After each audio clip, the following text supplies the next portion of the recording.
I'm Amanda and this is Brad, and we are here with Jonathan Mercer of Stacks, and we are talking about people and events that inspire us and make us kind of want to live our best lives. That's basically what we're doing here. So welcome. Why don't you share with us what motivated you to start this wonderful place? So Stacks is it's a co-working space, so it's kind of new to Doylestown. So essentially a shared workspace for anybody that works from home, works remotely, starting a new business, just wants to get out of the house, get out of the cafe, or get out of the office, or get out of their home office, but also be around other people when they're working, and have that interaction in community. So not necessarily working together on things, but that tends to happen. People end up cross-pollinating and working on things. But what motivated me was I needed a place to work from. I am from New Jersey originally, and I was living in Australia for 3 years. And then I came back for family stuff at the end of last year and met a girl from Doylestown along the way and found myself here. I was running a campaign, a workplace mental health campaign in Australia still, and didn't want to work from Starbucks, didn't want to work from a cafe, didn't want to work from my apartment or my girlfriend's apartment when I was here. So I said, there must be a co-working space in Doylestown. Googled it, there was no co-working space, and decided to reach out to some people. There was a Doylestown co-working group on Facebook, and it hadn't really been active in a couple of years, but I just reached out to everybody on there and said, hey, would anybody be interested in just getting together at a restaurant or a bar or something once a week, and if there's any demand for a space here. And a lot of people reached back out and said, oh, you should talk to this person and that person and that person, and just got connected with a lot of people that really had a passion around kind of creating a community around the creatives, freelancers, tech people, remote workers in the area that didn't have a home, really. They might have had their home office, but they didn't have a place, a community of like-minded people, or just something to kind of feel a part of. Even though if you're a part of a big company, but you're working from home every day, you still need that social interaction. Absolutely, it's isolating. Yeah, definitely. So there were a lot of people in that same boat as me, and it kind of took on a life of its own.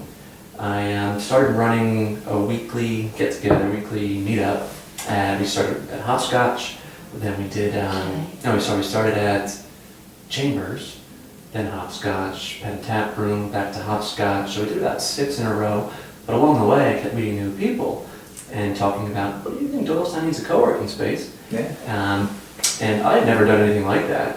But I had gotten myself into some real estate with inheritance of a property in New Jersey the year before. The reason I came back was my dad was sick and passed away. But did some repairs on that and kind of like just creating a place for people to be and people to live. And of course, wasn't a workspace, but I thought, you know what, I kind of have a little experience in that. So I started looking at some commercial real estate in Doylestown and found the space we're in now. And just was the right timing, a cool space with high ceiling, big exposed brick, big windows, and it kind of feels like you're beautiful. it feels like you're in Philly or Manhattan or somewhere.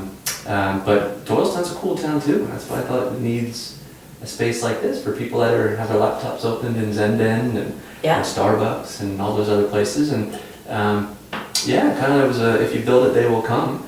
But there were already about 12 members when it first opened in June. It was kind of a soft open in June. And then things evolved, things changed, and now we're up to over 40 members. Some people are on one day a week. It's been really good. It's a really good community, good group of people. We have events here as well. And it's really, as much as there's been work done by contractors and work done by me, but it's really a community effort, a collaborative effort. So cool. Because people want this to be their place. They want it to be their office, and it is. Whether it's one day a month or here or every day. And they have that option too. They can do it. We have all flexible plans and really figuring out what the demand is too, and how many people want private offices, how many people are happy to be in the open space, phone calls and things like that. So that's It's ever growing, kind of. Ever growing, ever changing. I mean, the back people, they make fun of me every week. They come in and there's a new arrangement of chairs and desks. They say that this is the best one so far. We have the sofa back there now, so I think that helps. But that's out of necessity too, because when we have the events, we clear things out. And then I put things back, and sometimes I forget what. So one of the things that you mentioned was the passing of your father Mhm. is what drew you to back Yeah. to this area Yeah. from Australia. Yeah, I was in Australia for 3 years. And one of the Mhm. things that we've kind of been exploring Yeah. is how kind of life events Mhm. that really are can be tragic or Mm. challenging can also strangely open a doorway to another avenue. Yeah. So can you kind of share with us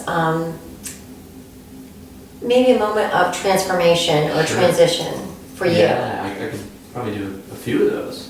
That would be great. Yeah, so I went to Australia. I was working with Johnson & Johnson in New Jersey. Went there to Australia for a 6-month assignment in medical device marketing, and then ended up staying for 12 months, and then stayed on for a full-time role after that. This was in 2015. But fast forward, along the way I had a neck condition. I've always had anxiety and depression throughout my whole life too. But that really, the neck issue, I had trouble kind of with my arm and everything. Physical therapy helped, but went on anxiety medication when I was in Australia, and then ultimately decided to discontinue because of some adverse side effects. And that led me to a hypomanic episode, it's called. Yeah. It was a rare side effect of discontinuing this medication. Interesting. Yeah, known side effect, but rare. The doctor thought I'd be fine just discontinuing, and I did. Side effects went away, but then I started feeling really good, like after 2 weeks of discontinuing, and I was like, oh, maybe this is how I should always feel. Yeah. But also at the same time, kind of like rules stopped making sense. Right. Kind of faded away. Yeah. So that's what mania is, like an extreme. Yeah. You might think you could fly, and you'll just try it. Hypomania just means just below that. Oh, So Interesting. yeah, Yeah. at work and in a corporate environment, I Yeah. started really pushing the envelope on things. yeah. And also decided, you know what, I can do better on my own, so I'm going to quit.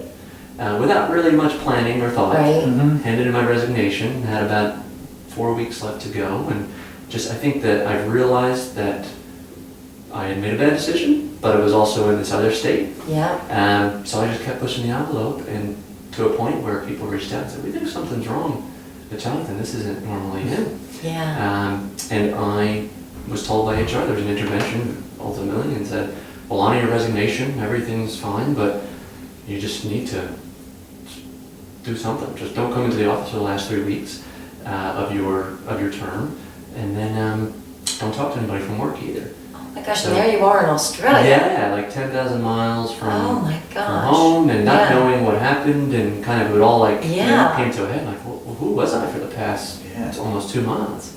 I went to the doctor the next day, and he said, yeah, you had a hypomanic episode, and you might have bipolar type 2. Right. And that's when I've always had anxiety and depression, but you hear that kind of tossed around all the You time. do. Mhm. So when I was told bipolar, that really hit me. And mental health became a real kind of subject in my life, a real Mhm. kind of focal point. I wanted to stay in Australia. I had given up my sponsorship to be there, and was too proud to go back, or just not in the right headspace to go back to J&J and kind of tell them what happened. Right. Also felt like, I don't know, I was definitely in the headspace of kind of feeling isolated and kind of like a bit of a pariah. Did I do something Oh, I wrong? can imagine. Yeah, and all my friends from work were still there and still Right. supportive, and that really helped, and it was a difficult time. Yeah. Family, of course, as far as they were still supportive over the phone. But ultimately decided after about 2 months remaining in Australia and just exercising, kind of getting myself well and my health on track, that I would travel for a while. I'd go back to the US, get some family time in, and travel the US. And I realized, being so far from the US, how much of it I hadn't seen. So I did a tour, visiting friends along the way that I had made through travels in J&J and Wow. school, and kind of on my own. I guess you can call it a soul-searching trip. And you might talk to somebody and they say, oh, what are you working on? And I can say, oh, this mental health project. And you say, oh, you should talk to this person. Mhm. I'll introduce you to that person. And not just that, but just the energy that you get.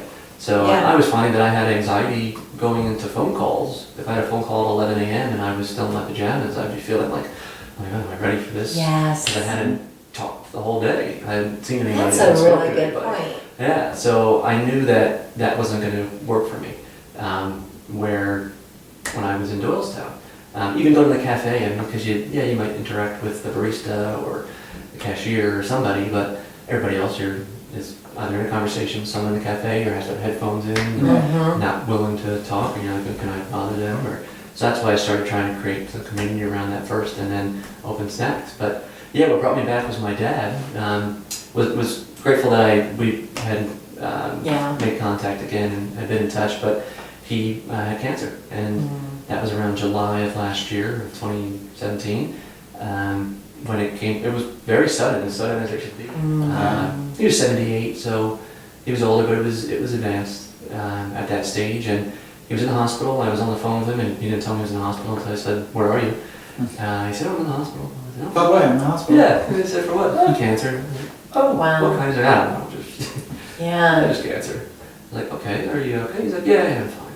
Then he was out the next day, and then a couple days later, couldn't get back in touch with him, and he was back in the hospital. Wow. So I knew then when I couldn't reach him, could only reach the hospital. They said, "Yeah, you should probably come here. You can't even talk on the phone. His voice is gone." That is It was very, very fast moving. Yeah, Wow. yeah. So I went back.